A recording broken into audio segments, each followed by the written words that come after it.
What is up, guys? It's Troy at the Full Setup here, back with another video, and this is something that I've been wanting to show you all for a while because I've had this for about a month. I haven't been able to show anyone it. There's been a few times I've had to redo footage because I've had it on my desk or I've had it installed on my PC. So I'm really happy to show you these today. These are the brand new addressable fans from Deepcool. These are the MF120 GT. And they've got like this sort of X thing going on at the front with the RGB. I feel like it's almost like they took their MF120 and their CF120 and they fused them together and had a little baby. So what I'm going to show you today is the triple pack. It's going to retail between about 40 and 50 pounds, but we do often see the triple pack sets going under for 40 on sort of sale weekends and stuff as well. So I'm going to take you in. We're going to do a unboxing of the product. Going to show you all the accessories because, as always, Deepcool packing loads of accessories. Gonna do some lighting tests as well compared to the CF and MF120 fans. So if you were looking at the Deepcool RGB fans, but you didn't know which ones you wanted, you know, that's gonna be a really good comparison. And we're gonna do some sound tests as well. Sort of what dB they're at various RPMs. I'll come back end of the video, tell you my pros and cons. We've got a lot to cover. Using some new microphones as well. I've got an overhead microphone today, so I'll be very interested to know in the comment section how the microphones sound. It's something that I've been really trying to improve, but yeah, we're waffling. Let's go have a look. Let's get these unboxed. So let's start by getting the MF120 GT fans unboxed as well. This is a free pack. I don't know if they're going to be selling these individual, but they do sell all the other RGB and A-RGB fans individually. So hopefully we will see that at one point, because sometimes you might not want 6 fans, you might only want 4 or 5. But then sometimes if you want 5, it's probably cheaper to buy 2 free packs anyway. What do you think of the baby Yoda I was made recently? He's cool, isn't he? So what have we got on the box then? It says Asus Aura Sync, Razer Chroma RGB. I didn't know Razer had their own sort of, well, I know they obviously have all their own RGB software, but I didn't know it integrated with, you know, motherboard parts. So that's new to me. Gigabyte RGB Fusion, MSI Mystic Light and Asrock Polychrome. Now my motherboard with the addressable RGB headers on isn't here at the moment. It's not in the new setup. It's in the PC that I've left at my house for the days that I spend there.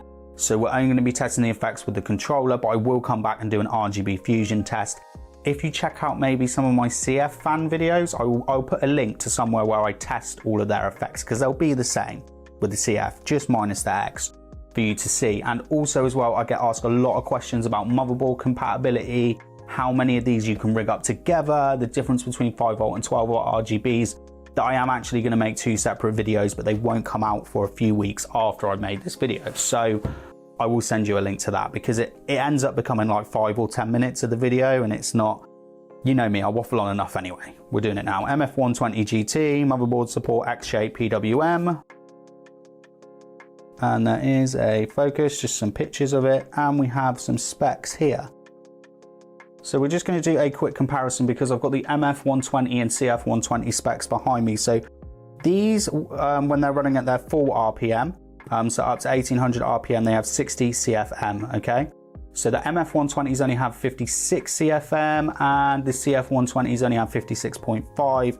These are slightly behind their white ones. I forgot what they're called, but they're very good radiator fans. These have a fan air pressure of 1.73. I think the white ones that I was talking about, there'll be a photo on screen, they're somewhere around 2.2. So these aren't going to be the best for radiators, but they will work okay. And compared to the MF120s, what have they got for static pressure? Can't see it on there. I've actually got the box of the MF120s behind me. Let's have a look. 1.67. So these are slightly ahead, not much though, 1.73. And the CF120s are at 1.63 as well. So yeah, that's just, they're all pretty close to each other, but these should be the better performers out of all of them. So in the box, you get 3 fans and you get this little box here, the accessory box, which I want to look at because Deepcool always packs so many accessories. So many accessories. Yep, loads of stuff. So I am going to do a bit more of an extended video, like I said, of how you wire up multiple Deepcool RGB devices and just multiple RGB devices, you know, in general. I'm probably going to make 2 separate videos, but that is the RGB bag, which we'll have a look at in a second. What's in the other bag? Let's have a little look. Sorry, this rustling is going to sound horrible because I'm using a pretty crappy mic here and I have to do quite a lot of noise reduction on it. So there are 3 of the low noise adapters, which have a note on them. So you probably won't see that, but it says, well, no, a little heat generated in use. So these are the low noise adapters, and I would just recommend sticking these on anyway. You don't really need to take these fans up to 1800 RPM. You know, maybe, like I said, if you were on an AIO cooler, you might want that extra headroom if you were trying to do some extreme overclocking, but I would just leave it. As always, they give you a 4 fan PWM splitter. So there you go. Very nice. It only has a sticker on the back. I would like to see it magnetic like the RGB hub in the other one. It'd just be nice for you to add. And then you have all the screws, and one thing I'm really impressed to see actually in the rest of the bag, so you have all the screws for the fans, and fair play Deepcool. It's about time companies started doing this. So they include radiator screws. I think that's brilliant, because all AIO coolers are, it's probably a big complaint, they don't ever include, there may be one, so sorry if I'm wrong, fair play to the one if you are the one that does it, but they don't include extra radiator screws when you buy more fans. These are cheap enough to buy. It's a question I get asked a lot. They're M3 screws, so just eBay radiator screws if you need more, but really happy to see that included. Big up Deepcool. You then have, you just pull this sticky crap off it. You then have the RGB controller. So plus and minus changes the effects, and the center button changes the speed of the effect from what I remember. Doesn't change the brightness, so if you use this method you will not have brightness control. And then there is the connection ports. So you have an eSATA port that you take to your power supply. You do not need to use this if you're connecting to your motherboard. We'll then look at the other bits as well. So then what you have, and this is what I love about Deepcool, and this is something I'll go into further when I make those extended videos about hooking stuff up. They used to include a daisy chain cable, but last year they switched to this hub. So I don't know if you'll be able to fully see that there, but it says 1, 2, 3, 4, 5. We've only got 3 fans, so you've got room for 2 more. But then you're going to be like, Troy, what if I'm buying a triple pack? Well, here you have an output where you can hook up another one of these. I think I've hooked up 10 RGB fans to one header. Yeah, I had 10 RGB Deepcool devices to one header. I was running it for over a year. No issue. So that's one thing. It's a big concern. Everyone's always asked me, how do I hook up more and more of the Deepcool stuff, add more things together? They always include a hub or a splitter cable, and there is always one free port, so you can plug the other hub that you get into it, and then you just plug the hub if you're using a controller like that. That just plugs in there. What about motherboard support then? That's this cable. Ah, nice. They've switched down to one cable. So earlier Gigabyte boards, when A-RGB first came out, 5V RGBs, digital RGB, that's what you need to look for to see if your motherboard supports that, or if you're buying a new motherboard, that's what you're looking for. Now, Gigabyte were the first ones to do it, I think. It's going to be quite hard for you to see here, and now they've labeled it. These used to be 2 separate cables. So when Gigabyte originally did it, they did it with a 3-pin header. You can probably see that there around my thumb. It's called a VDG cable. Then Asus decided to do it. Might be quite hard to see there, but it's a 4-pin layout. But 1 pin is missing. It's going to be very hard to see, but you see you've got these 2 gold dots, and 1 pin is missing. And then everyone else followed suit with Asus. They all, Asrock, MSI, everyone else used the same header. So Gigabyte dropped this one. It's on some earlier Z370s and maybe Z390 motherboards, I think, but it's great. Not a lot of people include this cable, so a few people that have got that motherboard, this is great. And then you just plug that into the hub, and then you plug either one that you want to go into your motherboard, and then you plug all the fans in. We didn't actually look at the fans. I was going to shut off the camera then for good. So here are the fans. Now they're finished in this all black plastic. They do feel a little cheap. You have the connector that you'll go to your hub, and then you have your 4-pin PWM, which you can either take to a motherboard fan header, or you can use the included splitter. They do just look, the plastic isn't... See, I think this is a fusion of the CF and the MF120 fans.